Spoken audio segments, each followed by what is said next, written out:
Shalom, Israel. Shalom, shalom. Right, Brother Thawam, coming back at you with another cold cut, right? Bringing out these precepts, giving, first of all honor and glory to Yahweh, Bahashem, Yahweh Shah. Yahweh being the name of the Heavenly Father. Yahweh Shah being the name who the world calls Jesus Christ, the only begotten Son of the Heavenly Father. Right? I want to give double honors to the elders, right? House of David, pushing this truth for decades and decades. Give a mighty shalom to the brothers that's been out there pushing this truth, right? The mighty Akim pushing this truth on the highways and byways, making their bodies a living sacrifice. To the brothers that's not out there pushing this truth, but they getting themselves built up, keeping the laws and commandments, and being diligent and reading, right? Another shalom to the mighty Akwaf, to the mighty sisters out there reverencing their husbands, right? And the ones that, if they're not married, they're reverencing the Most High, right? Being diligent, seeking out matters, and keeping themselves shamefaced, right? And another mighty shalom shout out to the mighty children in this thing, right? Honoring their mothers and their fathers, right? Getting themselves built up to be that mighty army of the Most High, right? Today we're getting into the two witnesses, right? Revelation chapter 11. Right, I'm going to start at verse 3. And he says, "And I will give power unto my two witnesses, and they shall prophesy 1,260 days, clothed in sackcloth." Right? So you got two witnesses that's going to prophesy, what do you say, 1,260 days. Salakia. That's 1,260 days. Right? 1,260 days. 360 days is a year, right? The way the Most High set it up, 360 days is a year. 1,260 days divided by 360, that's 3.5 years. That 3.5 years is a certain dispensation of time on a spiritual level where the Israelites will fall away from their name, right? They're going to fall away from their name, and they're going to be going by different bywords, right? They're not going to be in the land of Jerusalem. They're going to be scattered abroad, right? That's that sackcloth. We put off our righteous garments, our heritage, the laws and the commandments. We took that off, and now we're wearing sackcloth. Now we're wearing Christianity. We're wearing Islam. We're wearing Buddhism and damn balancing chakras and damn crystals and stuff, right? Damn witchcraft, right? But let me get a precept on that real quick. And 2 Thessalonians chapter 2. 2 Thessalonians chapter 2 and verse 2, right? "That ye be not soon shaken in mind, or be troubled neither by spirit, nor by word, nor by letter, as from us, as the day of Hamashiach is at hand," right? So the day of Christ is at hand. "Let no man deceive you by any means, for that day shall not come," right? Yahweh Shah is not going to make his second coming, except there come a falling away first, right? So the Israelites have to fall away from that first estate. They have to fall away from their heritage. "And that man of sin be revealed, the son of perdition," right? That man of sin, that son of perdition, that's Esau, right? So-called white man, right? So we're going to get into these, get back into it, right? So you have the two witnesses, right? Revelation 11 and 3. "And I will give power unto my two witnesses, and they shall prophesy 1,260 days, clothed in sackcloth," right? That's the Israelites, right? But it gets more specific, right? It gets deeper. Verse number 4. "These are the two olive trees and the two candlesticks standing before the Most High of the earth," right? The two olive trees and the two candlesticks, right? Let's get into the candlesticks first, right? We're going to get into the candlesticks first. The candlesticks we're going to find in, first we're going to go to Zechariah, right? First we're going to go to Zechariah chapter 4. Zechariah chapter 4 and verse number 2. Salakia. "And said unto me, What seest thou? And I said, I have looked, and behold, a candlestick of all gold, with a bowl upon the top of it, and his 7 lamps thereon, right? 7 lamps thereon, and 7 pipes to the 7 lamps, which are upon the top thereof, right? And 2 olive trees by it, one upon the right side of the bowl, and the other upon the left side thereof. So you got the candlestick, right? 7 lamps, right? Candlestick with 7 lamps, and then you got 2 olive trees. But we're going to focus on the candlestick first, right? The candlestick, right? This is what we call the menorah, right? When you go to Exodus chapter 25, and I'm going to start at verse 31, it says, and thou shalt make a candlestick, right, of pure gold. See that? Similar description. Of pure gold, of beaten work shall the candlestick be made. His shaft and his branches, his bowls, his knops, and his flowers shall be of the same, right? All gold candlesticks, right? And the bowls. Verse 32, and 6 branches shall come out of the sides of it, 3 branches of the candlestick out of the one side, and 3 branches of the candlestick out of the other side, right? So you have the one candlestick in the center, you got 3 branches on one side, you got 3 branches on the other side, right? And that's your menorah, right? 7 candlesticks, 1 in the center, 3 on the left, and 3 on the right, right? What does these candlesticks represent? What does the menorah represent, right? Revelation chapter 1 and verse 20 says, the mystery of the 7 stars which thou sawest in my right hand, and the 7 golden candlesticks. The 7 stars are the angels of the 7 churches, and the 7 candlesticks which thou sawest are the 7 churches. So these 7 candlesticks are the 7 churches of the Most High, right? The menorah represents the 7 churches of the Most High, right? But it also represents the 7 spirits of the Most High, because that's what those 7 stars represent. The 7 stars are over the 7 angels over the 7 churches, right? Right? But that also is going into the spirit of the Most High, right? The angels, right? Let me get that in Zechariah, right? Zechariah. We're gonna be back and forth in Zechariah. Salakia. Zechariah chapter 3 and verse number 8. Zechariah 3 and 8. It says, hear now, O Joshua the high priest, thou and thy fellows that sit before thee, for they are men wondered at. For behold, I will bring forth my servant, the branch, right? And Yahweh Shah is also known as the branch, right? Verse 9, for behold, the stone that I have laid before Joshua, right? Upon one stone shall be 7 eyes, right? 7 eyes. Behold, I will engrave the gravings thereof, saith the Lord of hosts, and I will remove the iniquity of that land in one day, right? So the 7 eyes, right? The 7 eyes, the 7 angels, the 7 churches, the menorah represents all of these kind of, you know what I mean? Damn, threefold, right? But also another precept for the eyes of the Most High is in Sirach. Sirach chapter 23.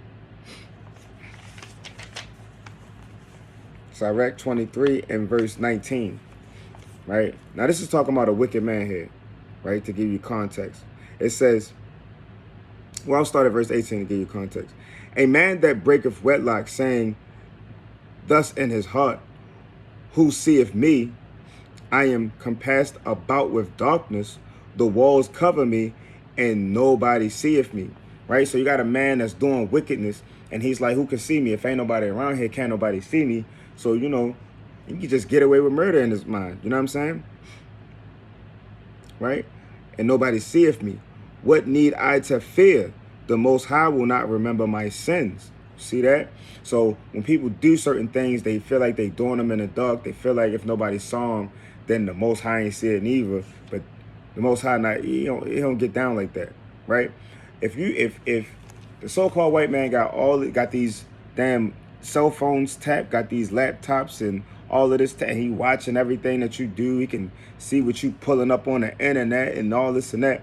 If he can do all of that, you think the Most High can't see what you do? Right? Verse 19 says this.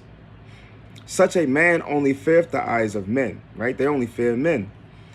And knoweth not that the eyes of the Lord are 10,000 times brighter than the sun, beholding all the ways of men and considering the most secret parts. Right? So these angels, that's what these eyes represent, the angels, the spirits. These angels are watching you at all times. Right? I'm in my damn, my dwelling place by myself, but I know there's an angel watching me.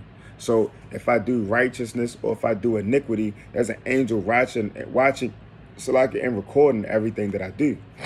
So we got to make sure that we being circumspect in this thing. We got to make sure that we live in this truth with integrity, right? We got to make sure we living with integrity, right? So the candlesticks, the menorah, represents the 7 churches, right? The 7 spirits, right? Which is a complete number of angels, right? The 7 eyes of the Most High, right? And Yahweh Shai being that center branch, that center candlestick, right? Let me see, pull this up in Revelation 1 and 13. It says, and in the midst of the 7 candlesticks, in the center of the 7 candlesticks, one like unto the Son of Man, clothed with a garment down to the foot, and girt about the paps with a golden girdle. That's Yahweh Shai being that center candlestick, right? He's the centerpiece, right? The center stone. I mean, the center one, right? Center candlestick, Salakia, right? So now we're going to get back into Revelation chapter 11, right? And I'm going to start at 3 again. And I will give power unto my 2 witnesses, and they shall prophesy 1,203 score days, clothed in sackcloth. Verse 4.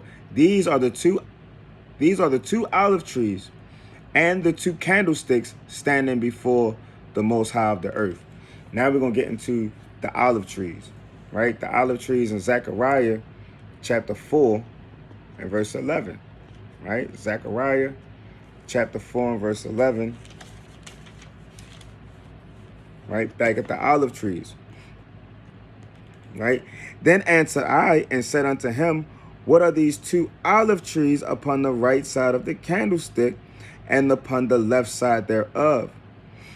And I answered again and said unto him, what be these 2 olive branches which go through the 2 golden pipes, empty the golden oil out of themselves? Right? Let me read that again.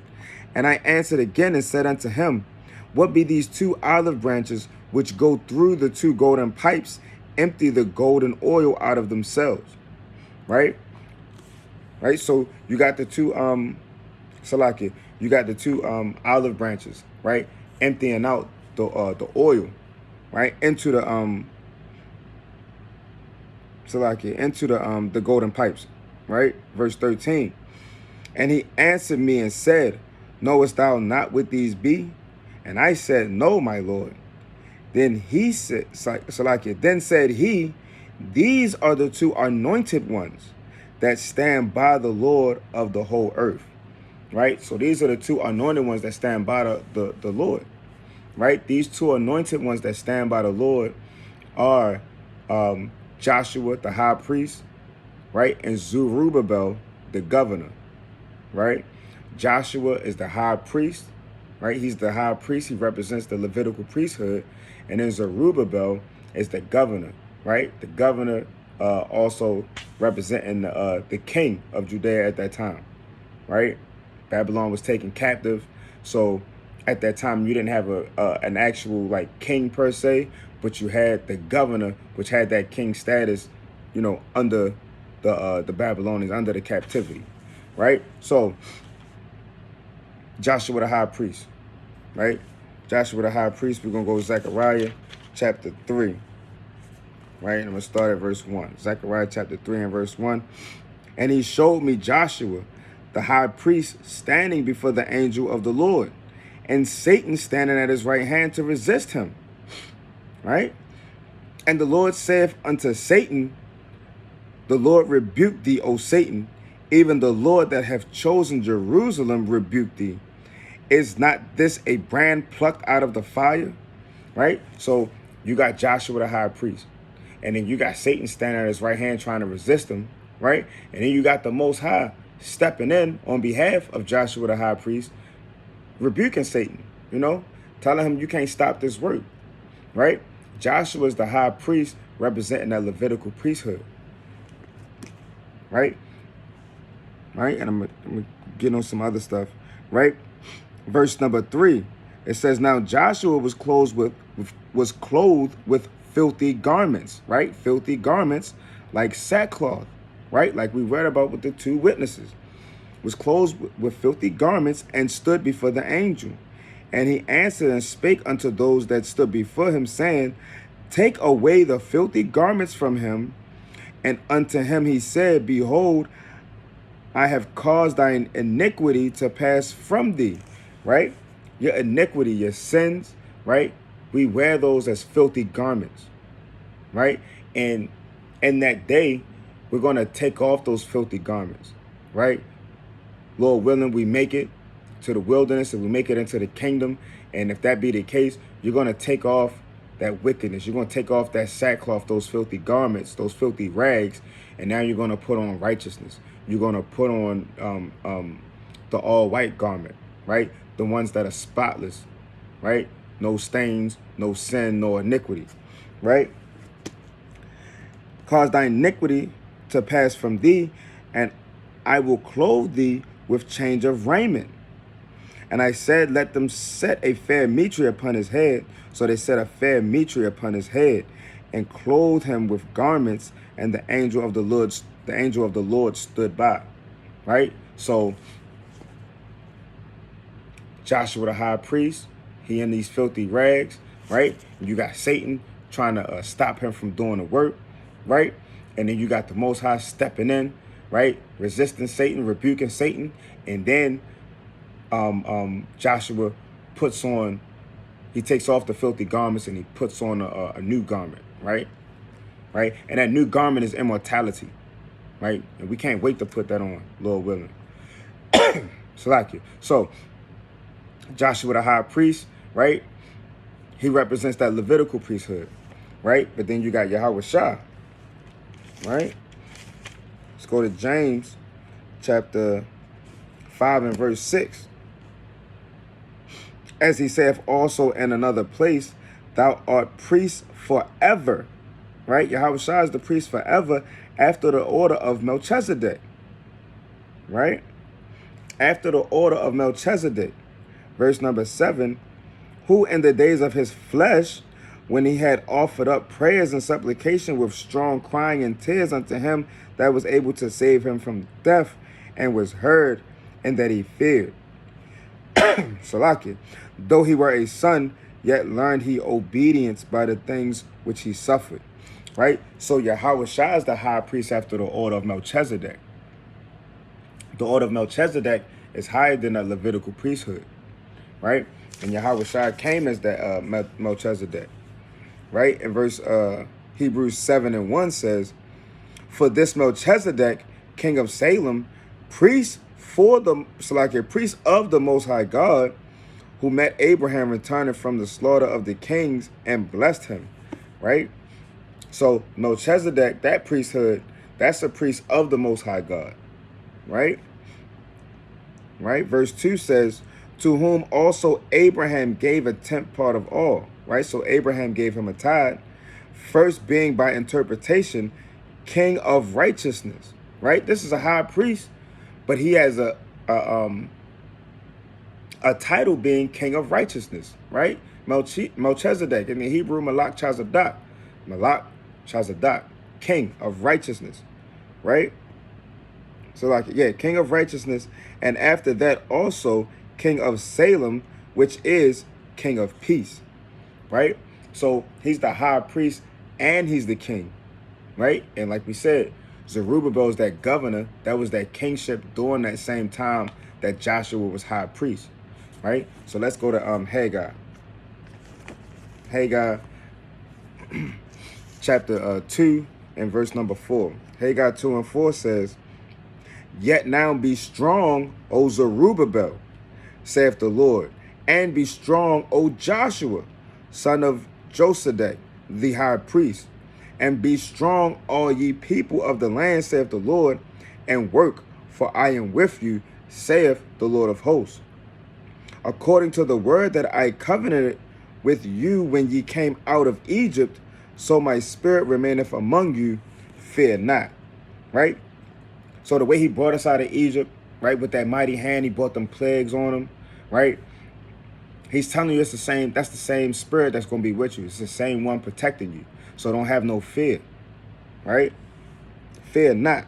Verse 6, for thus saith the Lord of hosts, yea, once it is a little while, and I will shake the heavens and the earth and the sea and the dry land, right?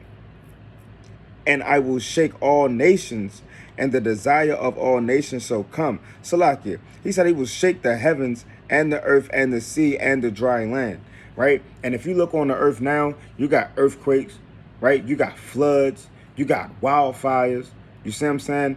You got the wars and the rumors of wars going on.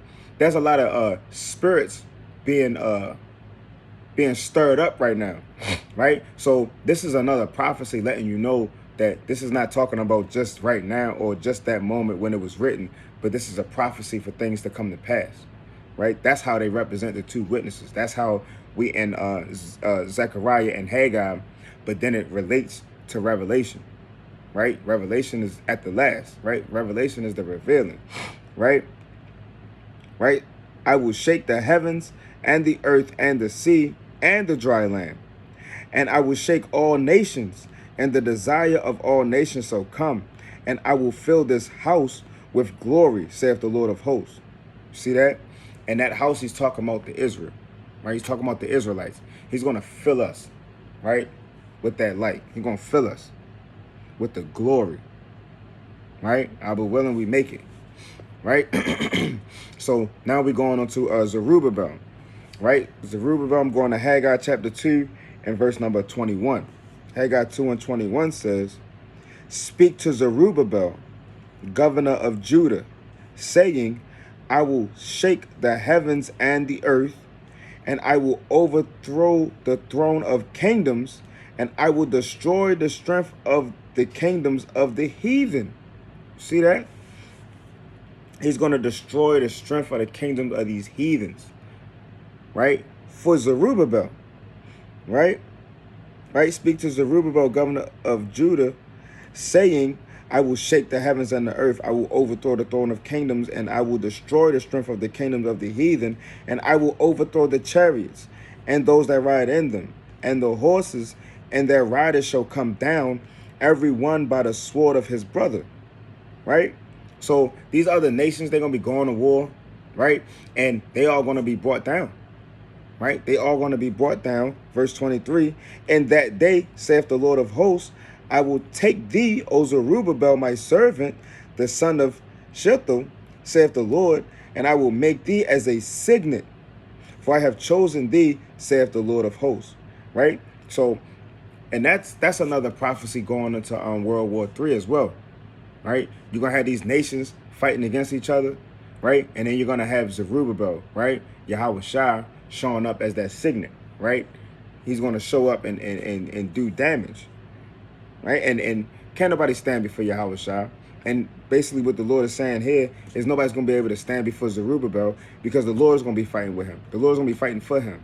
And that's the same thing with Yahweh Shai, right? You had the Most High is going to give him that power to take down all these nations and these kingdoms, and he's going to damn destroy this place with fire and brimstone, right? Sodom and Gomorrah all over again. See that? Right? And Zerubbabel, Salakia, right? Zerubbabel. Also, I'm going to go to Matthew chapter 27 and verse number 11, right? And Yahweh Shai stood before the governor, right? Stood before the governor, Pontius Pilate, right? This is the Romans. Yahweh Shai stood before the governor, and the governor asked him, saying, art thou the king of the Jews? And Yahweh Shai said unto him, thou sayest, right? because Yahushua knew he was the king, right? But he wasn't at that time. He showed up as the lamb, right? So this is not his time. That wasn't his time to rule with the rod of iron. That wasn't his time to show forth all of his strength and power and the host of heaven and his armies. This was the time for him to come and be that example to us, right? To be that example that it be written, so we'll have that learning, that understanding of how to live in this wicked world. Because when Yahushua was living, he was living in captivity. They were under the Romans, right? So with him living that lifestyle and us living this lifestyle today, this is a model for us on how to live. You keep the commandments, right? You give unto Caesar what's Caesar's, right? You love your brethren, right? And you get into these scriptures and you get the understanding therein, right? We get another precept in Revelation chapter 19, right? Because Zerubbabel represents he's the governor, and he represents that kingship, that rulership, right? Revelation chapter 19 and verse 15, right? And out of his mouth goeth a sharp sword. So like, I'm gonna start at 11, right? Because the Lord is going to fight with and fight for Zerubbabel, right? He's going to have him as that signet in the last days. Revelation 19 and 11, and I saw heaven open, and behold, a white horse, and he that sat upon him was called Faithful and True, and in righteousness doth he judge and make war, right? So he's coming to make war, right? Zerubbabel was that governor. He's going to be making war, right? Jumping down to verse 15. And out of his mouth goeth a sharp sword, that with it he should smite the nations. See that? The heathens. And he shall rule them with a rod of iron. And he treadeth the winepress of the fierceness of wrath of the Almighty God. See that? So he's coming with that power, coming with that authority this time. When he comes back, when he make his second coming, he's coming as a lion. He came as a lamb. He showed us how to live meek, how to live humble, right? Washing the disciples' feet, you know what I'm saying? Being a sacrifice for the whole nation of Israel. This time when he come back, he going to be sacrificing people. You know what I'm saying? He going to be slaying. He going to be the one doing the killing and the smiting, right? He might mess around, put crowns of thorns on these damn heathens' heads, right? Verse 16, and he hath on his vesture and on his thigh a name written, King of Kings and Lord of Lords, right? That's all capital letters. King of Kings and Lord of Lords is all capital letters, meaning he's coming in that spirit. That's the majesty and the glory and the power and the might that he's coming in. King of Kings, Lord of Lords, right? Mighty to make war, right? To bring salvation to the Israelites, right? To destroy these wicked heathens, to destroy these nations. And the remnant thereof are going to be put in captivity and rebuild the kingdom. They're going to build up the kingdom of heaven. Salaki. And then another precept going back to Luke, right? Because Pontius Pilate knew what was going on. And that's why they did this, right? You had these Roman soldiers mocking Yahushua. Luke chapter 23 and verse 37. And saying, if thou be the king of the Jews, save thyself, right? Because Pontius Pilate asked him, is he the king? And he said, thou sayest. If you be the king, save thyself. Verse 38. And a superscription also was written over him in the letters of Greek and Latin and Hebrew. This is the king of the Jews. And once again, that's capital letters. This is the king of the Jews. So they were saying that, mocking him, but they knew he was the king of the Jews. And in that day when Yahushua returned, they're going to be saying he the king of the Jews, but they ain't going to be mocking. They're going to be dead serious with their faces to the ground, right? Meek and humble, right? Real lowly, right? Because they're going to be servants in that day. They're going to be made slaves in that day, right? So they better come correct, or Yahushua going to thrust them through. See that? So the olive tree, the two witnesses, we got Joshua the high priest, right? Yahushua being that priest after the order of Melchizedek, right? And then you got Zerubbabel, the governor, right? And then you got Yahushua, the king, right? The King of Kings, the Lord of Lords. See that? Now it's also going into Moses and Elijah, right? And go to Matthew chapter 17. Matthew chapter 17 and verse 1 says, and after 6 days, Yahushua taketh Peter, James, and John his brother, and bringeth them up unto a high mountain apart, and was transfigured before them. And his face did shine as the sun, and his raiment was white as the light. Right? And behold, there appeared unto him Moses and Elias talking with him.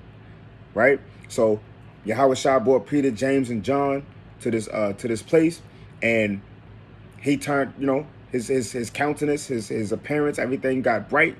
You saw Yahushua, right? You saw Elijah, and you saw Moses, right? This is similar to that menorah.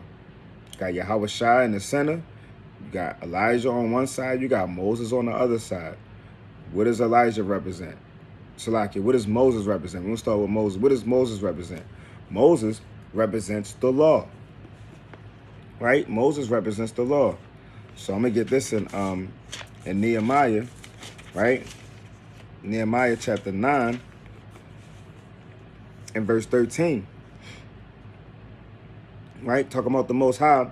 Thou camest down also upon Mount Sinai, and spakest with them from heaven, and gavest them right judgments, and true laws, and good statutes and commandments, and madest known unto them by thy holy Sabbath, and commandest them precepts, statutes, and laws by the hand of Moses thy servant. Right? So these precepts, these laws, these commandments, right? The Torah, right? Tarawah, these were given through the hands of Moses, right? The Most High spake it to Moses. Moses had it written down, had the scribes writing them down, right? And these were the laws, these are the commandments that stand forever, right? Because until this day, we still got to keep them. And even in the kingdom of heaven, the Lord said he's going to put them in our hearts. So we still going to have to keep them. These commandments were here from the beginning, and they're going to continue to be here, right? Yahushua was here from the beginning, and he's going to continue to be here. So Moses represents the law, right? Let me get this in John chapter 5, and I'm going to start at verse 45. And start at 44. How can ye believe which receive honor one of another, and seek not the honor that cometh from God only? Right? So you got people seeking honor from other people, but they don't seek to do the things that'll get you honor from the Most High. Right? They're not worried about getting honor from the Most High. They're worried about getting honor from men. Right? And we got to be careful of that. Right? That's that pride, and that's that man that's worried about what men see, and not considering that the Most High, his eyes are 10,000 times brighter than the sun. So he sees everything that you're doing. He even sees your thoughts. And that's why you got to repent for certain dreams that you have. Yeah, it might not be in your control, but it still happened in your mind and in your dreams. So you got to repent for it. You got to make sure you on this. You got to make sure you diligent in this thing. Repenting has to be on the sudden. Right? Salakia. Verse number 45. Do not think that I will accuse you to the Father. There is one that accuseth you, even Moses, in whom ye trust. Right? So Moses is going to accuse you when you sin. Right? When you sin against the Most High, because the Most High spake to Moses, and Moses spake to Israel. If you're an Israelite and you sin, then you going against Moses, and then you going against Yahushua, and then you going against Yahweh. Right? That's why sin gets you cut down so easily, because there's an order in this thing, and you breaking that order.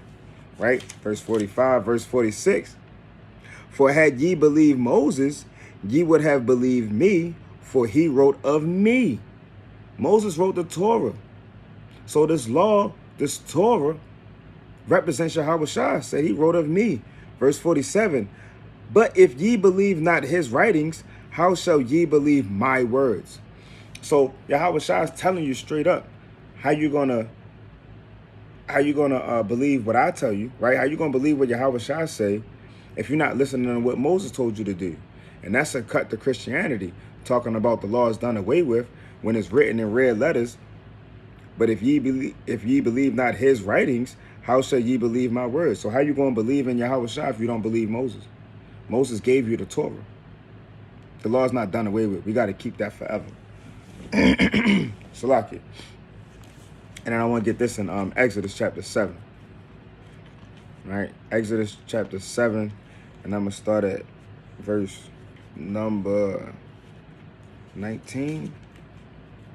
Exodus 7 and 19. Salakia, let me read this right quick.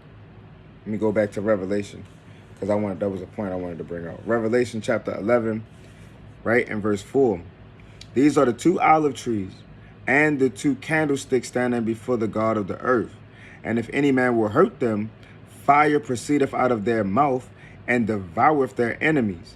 And if any man will hurt them, he must in this manner be killed. Right? These have power to shut heaven, that it rain not in the days of their prophecy, and have power to over water, so like it have power over waters to turn them to blood, and to smite the earth with all plagues as often as they will. Right? You see that? So when you go to when you go to Exodus chapter 7 and verse 19, he says this.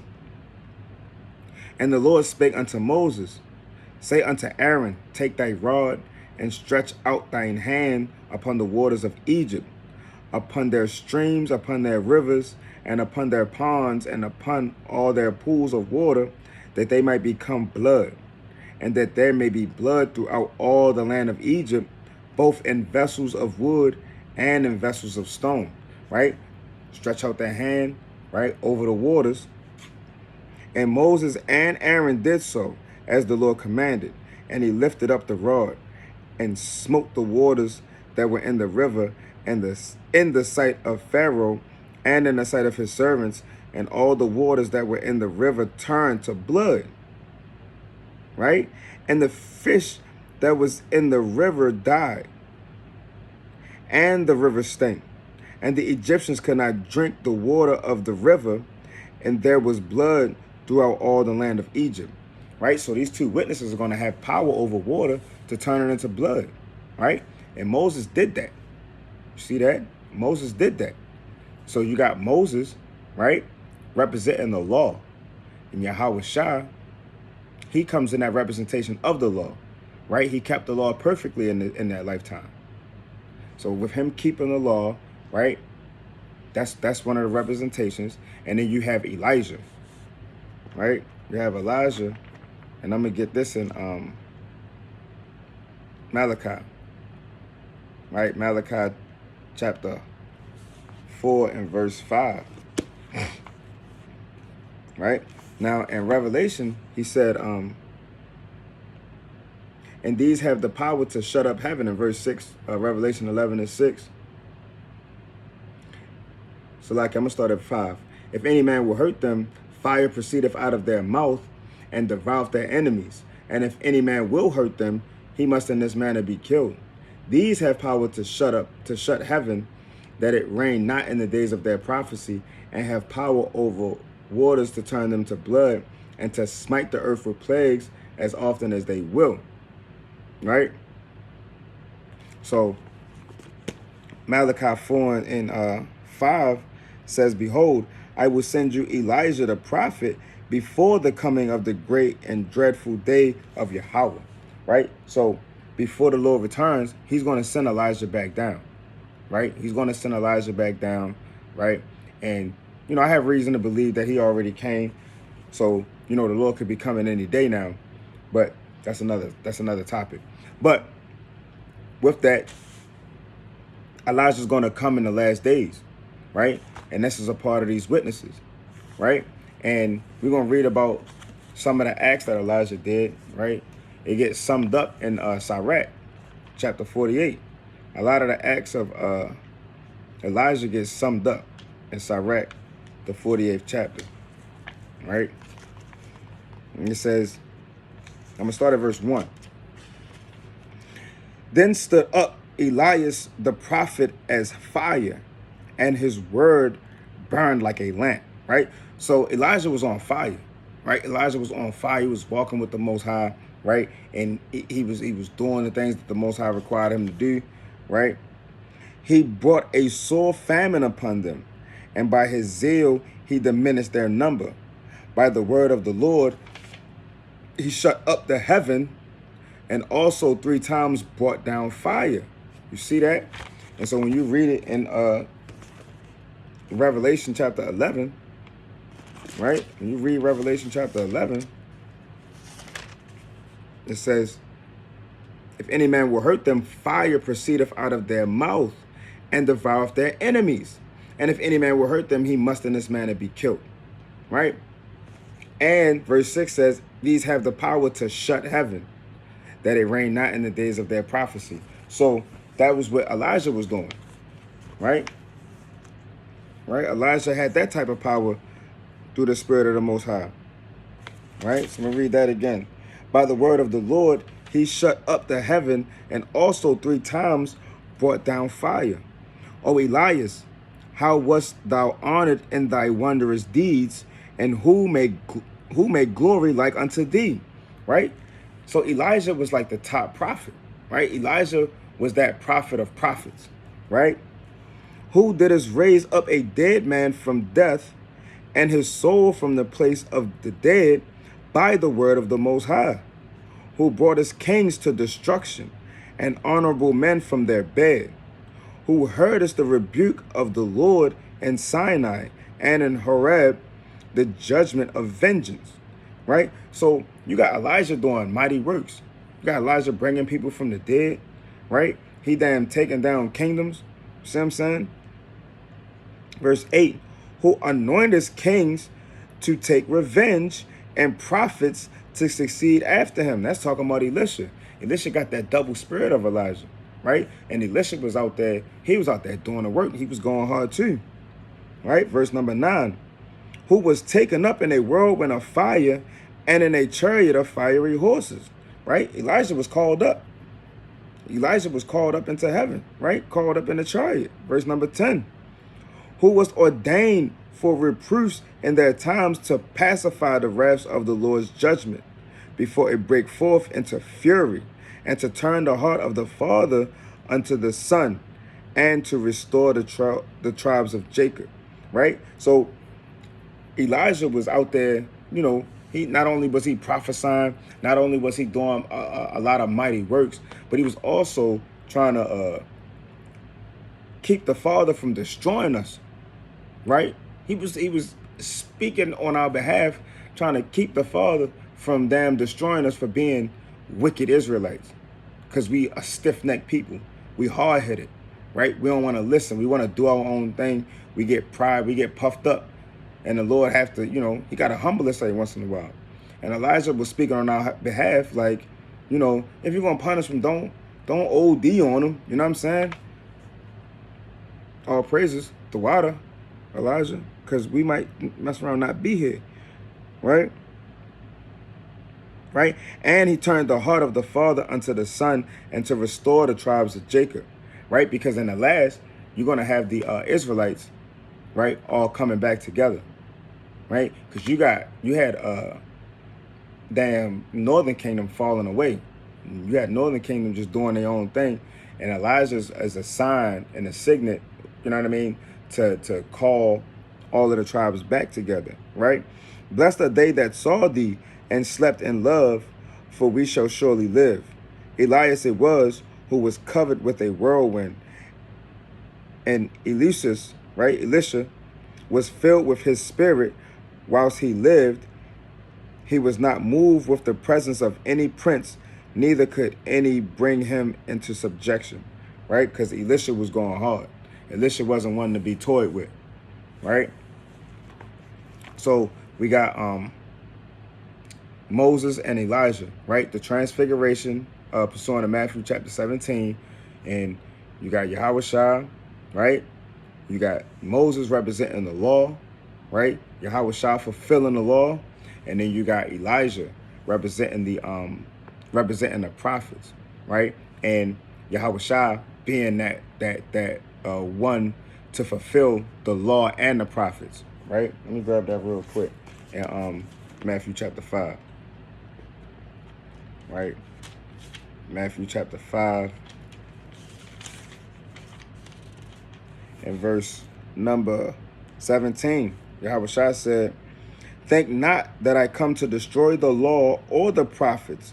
I come not to destroy, but to fulfill. For verily I say unto you, till heaven and earth pass away, one jot or one tittle shall in no wise pass from the law till all be fulfilled. So Yahushua didn't destroy the law or the prophets. He came to fulfill the prophecy written, right? And he came to fulfill the law. Because everything written in the law, everything written in the prophecy was written in the spiritual level. Everything was written about Yahushua, right? Yahushua said, for lo, I come in the volume of the book. So he's coming in everything written from Genesis to Revelation and in the Apocrypha, right? So like, I wanted to get the rest of that, right?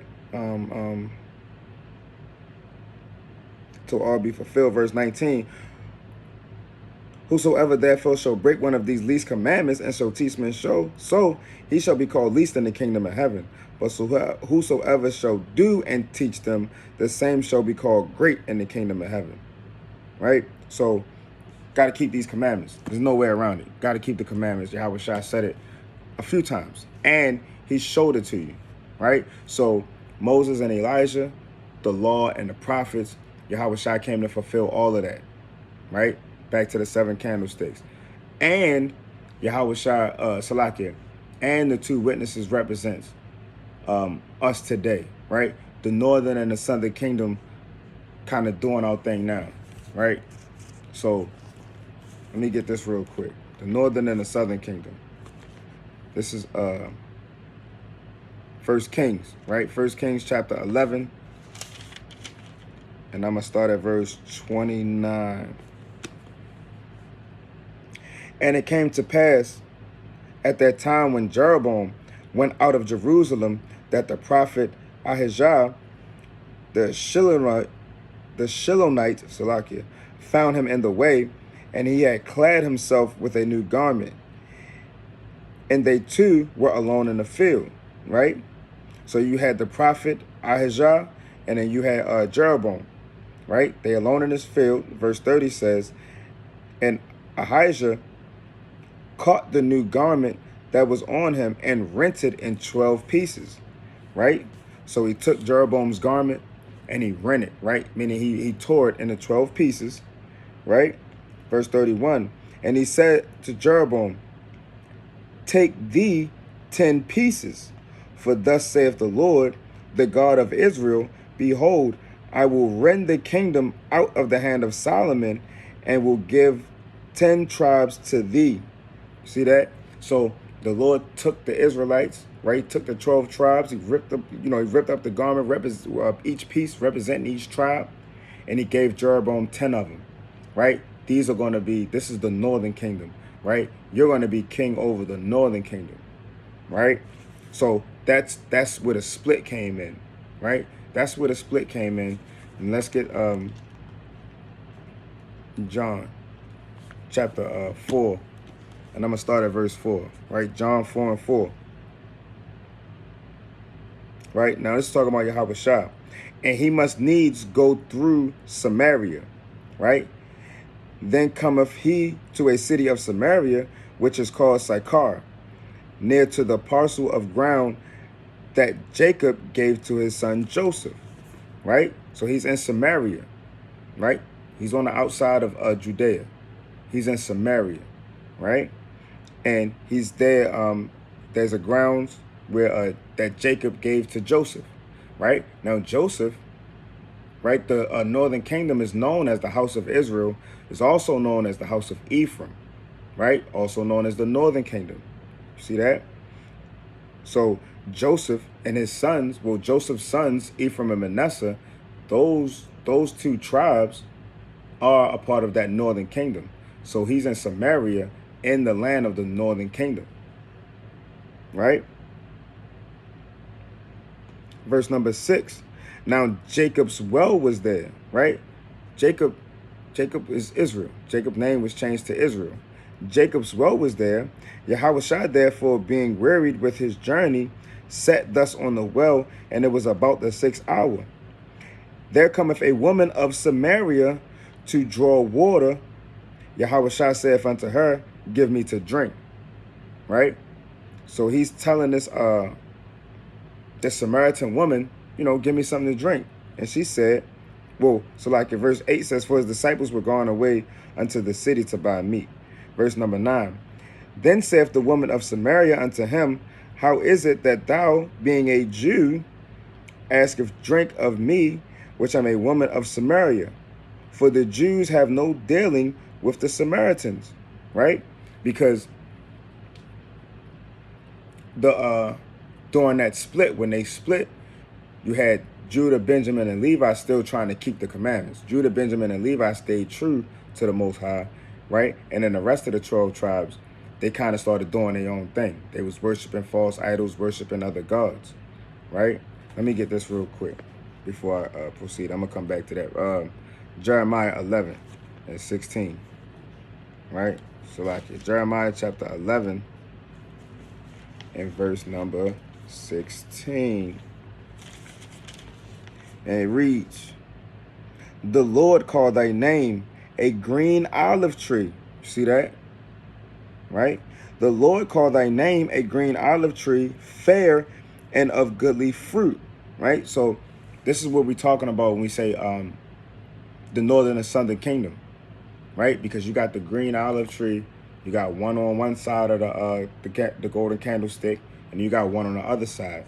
You got the northern kingdom and you got the southern kingdom, right? A green olive tree, fair and of goodly fruit, with the noise of a great tumult, he have kindled fire upon it, and the branches of it are broken, right? So us being likened unto an olive tree, right? The Lord set us aflame, right? And our branches are broken, right? That's why we call ourselves Puerto Rican or Mexican or Dominican or Ecuadorian or black or damn Jamaican, West Indian, right? We broken, right? Verse 17, for the Lord of hosts that planted thee have pronounced evil against thee for the evil of the house of Israel and of the house of Judah, right? The house of Israel, the northern kingdom, and of the house of Judah, the southern kingdom, which they have done against themselves to provoke me to anger and offering incense to Baal, right? That's gone off, right? And that's us following these different religions, following these false gods. Any religion you follow or anything that's not the truth of this Bible, you're serving Satan, right? Baal is another name for Satan. That's another title, another name for him. So if you're not in this truth, you're serving Satan, right? And then another precept I wanted was in Wisdom of Solomon. We're going to go back to John chapter 5. Wisdom of Solomon chapter 14. Wisdom of Solomon chapter 14 and verse number 27, right? And it's a deep precept right here. Wisdom of Solomon chapter 14 and verse 27. It says, for the worshiping of idols not to be named is the beginning, the cause, and the end of all evil. I'm going to read that again. For the worshiping of idols not to be named, right? The worshiping of idols not to be named, because there's so many idols. But worshiping of idols not to be named is the beginning, the cause, and the end of all evil. All evil on this earth exists because of worshiping idols. All evil exists on earth because of the worshiping of idols. The beginning, the cause, and the end of all evil is because of worshiping idols. Because the Most High is supposed to be worshipped before anything, right? He's supposed to be worshipped before yourself, before your mother, father, right? He's supposed to be worshipped before your children, right? He's supposed to be worshipped before anything. And anytime you put anything before the Most High, that's evil. And this is where sin comes into play, right? So going back to John chapter 4, I'm gonna read verse 9 again. Then saith the woman of Samaria unto him, how is it that thou, being a Jew, askest drink of me, which am a woman of Samaria? For the Jews have no dealings with the Samaritans, right? Because at this time, northern kingdom went off, and the Lord said, don't have no dealings with them, right? He said, cut them off, right? Back in Hosea, right? So now I'm going to jump down to verse 19. The woman saith unto him, Sir, I perceive that thou art a prophet. Our fathers, you see that? Verse 20 says, our fathers, right? Because she's an Israelite. But she's gone off into worshiping other gods and living different lifestyles than the laws and the commandments that the Lord set up for us, right? Our fathers worship in this mountain, and ye say that in Jerusalem is the place where men ought to worship, right? So they in Samaria, and she's saying, but they saying Jerusalem is where we're supposed to worship at, right? Let's see what Yahweh Shah say. Well, Yahweh Shah saith unto her, Woman, believe me, the hour cometh when ye shall neither in this mountain nor yet at Jerusalem worship the Father. See that? So that's going back into that falling away. So we have to be redeemed back, or we have to be called back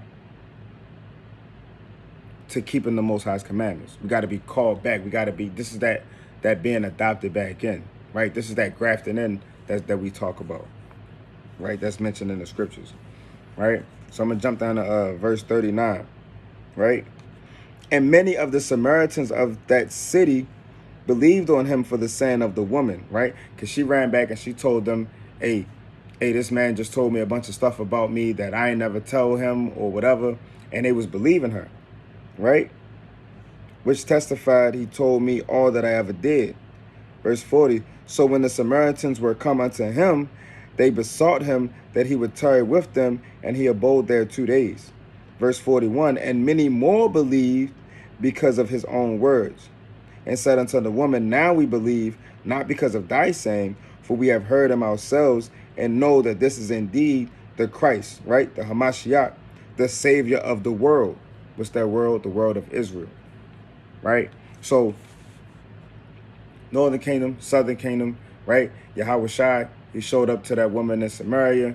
He was, dwelt with them Samaritans for 2 days. And now you had more of the Northern Kingdom kind of getting in this thing, getting that understanding, right? And let's go to Ezekiel, right? Ezekiel chapter 37. Ezekiel 37 and verse 16. He said, moreover, thou son of man, take thee one stick and write upon it for Judah and for the children of Israel his companions, right? Then take another stick and write upon it for Joseph, the stick of Ephraim, and for all the house of Israel his companions. So you got 2 sticks, right? You got one for Judah, one for Ephraim, one for Southern Kingdom, one for the Northern Kingdom, right? Verse 17, and join them one to another into one stick, and they shall become one in thine hand, right? Take 2 sticks, you're going to join these 2 sticks together, and they're going to become one stick in this hand, right? And when the children of thy people shall speak unto thee, saying, wilt thou not show us what thou meanest by these? Say unto them, thus saith the Lord God, behold, I will take the stick of Joseph, which is in the hand of Ephraim, right? The hand of Ephraim, and the tribes of Israel, his fellows, right? The Northern Kingdom, and I will put them even with the stick of Judah, right? And make them one stick, and they shall be one in mine hand. And the sticks whereon thou writest shall be in thine hand before their eyes. So the Lord is saying he's going to take Judah, he's going to take Ephraim, and he's going to bring them together, right? They were separated, but then he's going to bring them back together.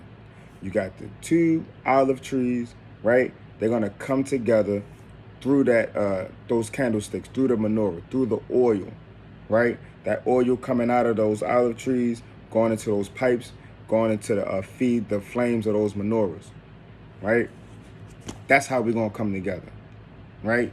Yahweh Shai in the middle, Northern Kingdom on one side, Southern Kingdom on the other side. He's going to bring us all back together, right? And that's why we got this in Galatians, chapter 4 and verse 4. But when the fullness of the time was come, God sent forth his son, made of a woman, made under the law, right? To redeem them that were under the law, to redeem them that were under the law. At this time, the northern kingdom was no longer under the law. So the Lord is redeeming them that were under the law, that we might receive the adoption of sons, right?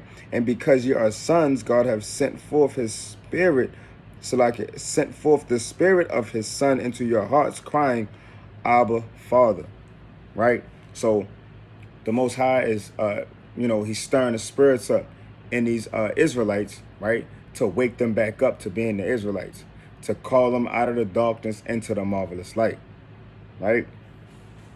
To have them crying to the Most High, to have them seeking his face. Because we've been in darkness for so long, a lot of us get used to the darkness, but we know we're not supposed to be there. So we want that knowledge and we don't know where to go about it. And then the Lord stir up that spirit. He stir that spirit up, and now you're coming out, right? Now you understand that the blacks, Hispanics, and the Native Americans are the same people. That's why we go through the same struggle, because we're the same people, right? And you got that damn light skin versus dark skin, these different demons that's in our nation, but those that he called to wake up, we ignoring that type of stuff, right? Or we shutting that type of stuff down, and we bringing that love back to our people. We bringing that unity back to the 12 tribes of Israel.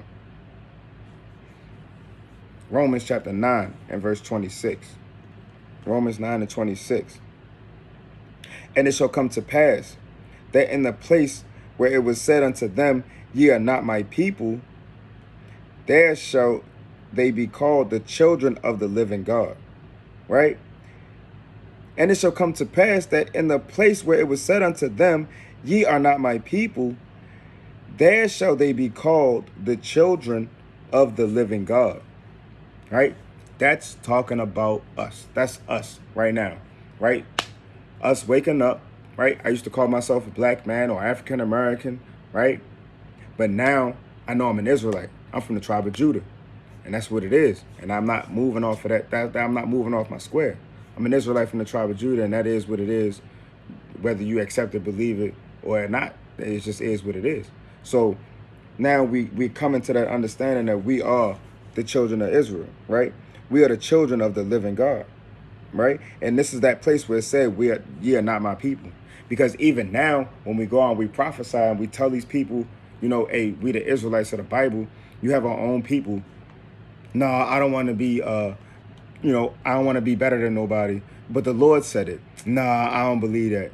And then you got the Jewish man, right? You got the Jewish man telling us that they Jews. Oh, I've heard Jewish people say that, yeah, the original Jews were black. Like the hell they changed or something.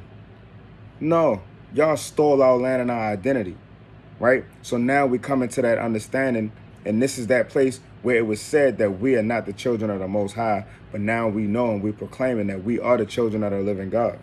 And ain't nothing y'all can do about it. Y'all got to deal with it. All praise to the Most High. Call lawyer how about Shem Yahushua. Call lawyer how about Shem Yahushua. Right? This is Hebrews chapter 8 and verse 8. Right?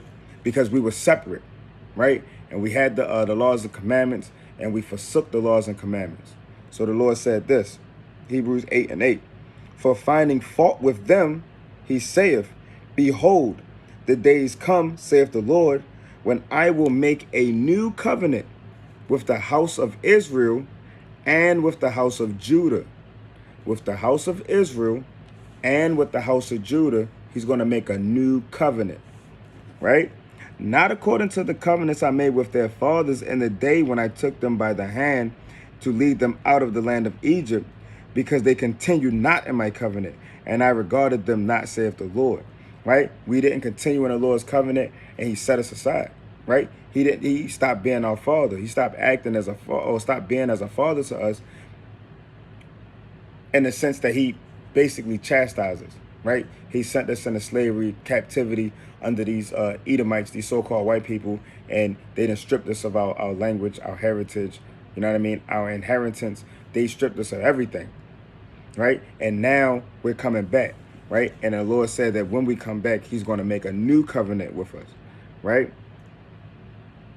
Verse 10 says, "For this is the covenant that I will make with the house of Israel after those days, saith the Lord. I will put my laws into their mind and write them in their hearts, and I will be to them a God, and they shall be to me a people." You see that? He's going to be our God. We're going to be his people. We're waking up to it now, and we're in that transition right now. But then there's going to come that day where he's going to put it in our hearts. He's going to put it in our minds, and it's going to be sealed in there. We don't have to worry about going off because it's all going to be in our minds and in our hearts, and it's going to be like automatic. Keeping the laws and commandments is going to be nature. Second nature, first nature, that's just going to be what we do, is keep the laws and be righteous. Right? Lord willing, we make it there. I pray I make it there. Salakia, verse number 11. "And they shall not teach every man his neighbor and every man his brother, saying, know the Lord." Because that's what we're doing now. We're teaching our people, hey, you got to learn the Most High. Look, and we ourselves, we still learning every day. We got to read this Bible every day and find out new things, right? Find out new laws, new commandments, and things that we think we need to be doing, right? And even if you read it and you heard it or whatever, you got to keep brushing up on it, because this is a mighty book, and it's deep. And when you read it precept upon precept, it don't stop. This book is a puzzle, and you got to piece these pieces together, right? Right? "And they shall not teach every man his neighbor and every man his brother, saying, know the Lord. For all shall know me, from the least to the greatest. For I will be merciful to their unrighteousness, and their sins and their iniquities will I remember no more. And that he saith, a new covenant he have made the first old. Now that which decayeth and waxeth old is ready to vanish away." Right? So this new covenant is that's gonna be those spiritual bodies where we won't go off. Right? He gave us the old covenant and carnal bodies where we likely to go off. Right? We sin, right? We get sick, we get ill, we get injured, right? Our minds go astray, right? We damn have wicked thoughts all the damn time, right? The wicked dreams, right? We see things and we fear things, and we don't fear the Most High as much as we should. You know what I'm saying? Because we this is wicked. This whole everything is set up right now is wicked. But he's going to put a new spirit on us. He's going to give us these new bodies where we won't go off, a new mind where we won't go off and we won't sin, and everything's going to be in righteousness, right? I be willing we make it there. This book of Isaiah, chapter 11 and verse 12, right? This is going to be my last precept. I'm going to close up with this. Isaiah chapter 11 and verse 12. He shall set up an ensign for the nations, and shall assemble the outcasts of Israel, and gather together the dispersed of Judah from the four corners of the earth. Right? It's going to grab all of the Israelites from everywhere. Right? "The envy also of Ephraim shall depart." Right? Because the northern kingdom went off, right? And they saw that we kind of, stayed, for that time, and they were kind of envious. So that envy of them is going to depart, right? "And the adversaries of Judah shall be cut off. Ephraim shall not envy Judah, and Judah shall not vex Ephraim." Right? That's 12 tribes coming together in unity, right? Hebrews 13:1, let brotherly love continue, right? And with that, look, we got the two witnesses, right? The two witnesses, the two olive trees. We got the menorah representing the seven spirits of the Most High, right? The menorah representing the 7 churches, right? And the eyes that see all things, right? That's the menorah. You got the olive trees, and you got the witnesses. Joshua the high priest, right? Yahweh Shai being the high priest of the order of Melchizedek. You got Zerubbabel being the governor. Yahweh Shai coming as the King of Kings, the Lord of Lords. You got Moses representing the law, and Elijah representing the prophets. And Yahweh Shai came to fulfill the laws and the prophets. And then you got the northern kingdom and the southern kingdom. And Yahweh Shai is waking up the 12 tribes of Israel through the Holy Spirit to bring us back together again, right? And with that, Paul Yahweh Bashem Yahweh Shah. Shalom, shalom. Kwam Yasha Allah.